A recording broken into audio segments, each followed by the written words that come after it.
Hi guys, today we're going to be taking a look at a piece from the Vietnam People's Army. This particular piece is referred to as Cong.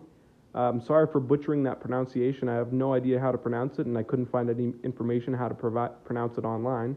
But roughly translated, it means commando or special forces. And this was issued to their special units and airborne troops starting in the 80s, I believe. And apparently, according to Camopedia, this is one of the earlier versions. Now, taking a look at the pattern, we can see it consists of two primary colors against the backdrop of the uniform. So we have like this blue-greenish color, this yellow-orangish color, and then the background is just like a beige-ish, blandish beige. And from a distance, honestly, this kind of reminds me of Blumentarn a little bit. Just a little bit, though. And another note, this uniform is extremely small. As you can tell from my usual blanket, the arms don't even nearly reach the ends. Well, for one, it's short sleeve. But it's very short, and the chest is pretty small as well. So this was obviously worn by a smaller individual. No shame in that. But anyway, going back to the pattern. Prominent bluish gray and yellowish. And just to zoom out, you can kind of see how it interacts. It's a pretty cool pattern. You can see the outlines of a pocket shown on the chest. It's actually an interior pocket, and I'll show you that later. But yeah, let's first unbutton it. We have these small black buttons as our method for opening and closing the uniform, except there's a very unique feature here. The fact that it's sewn together. So this is a pullover, obviously, because you can't actually unbutton the shirt.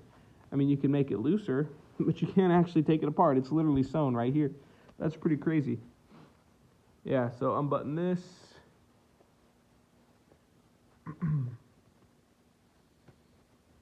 Yeah, that's taking a little while.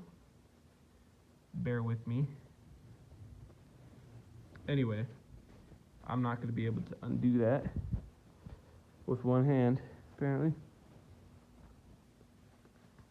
But yeah, so what's unique about this is I wouldn't expect it to have a tag, but it actually does. The only problem is it's extremely faded.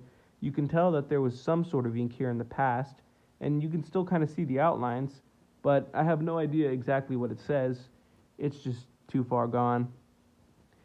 But that's pretty cool. And it's printed on a piece of excess fabric, as you can see right here. And we'll just turn the thing inside out to access the chest pocket. It's nothing too crazy, just it's a very small pocket. I can't even fit my whole hand in here. I can only fit my first 4 fingers. It's a very, very tiny uniform. And I want to show you another interesting thing is the back of the uniform. Flip it over real quick. They just kind of stopped printing the camouflage at the bottom. It's just completely bare. I don't know how they did this, if they printed rolls of fabric with the pattern on and this was just the end of a roll that they just stopped printing the pattern, but that's just an interesting feature I've never seen on any uniform. I mean, the front is perfectly fine, but the back is just like, it's just bare. So that's something interesting to note. There's also buttons that you can see on the back of the sleeves and a tiny little tab here, which I assume is for, yeah, there's like a little hole there, for tightening up the sleeves, so you could do that in theory. And yeah, just get a good close-up look at the fabric, the buttons. Yeah, it's a pretty cool camo.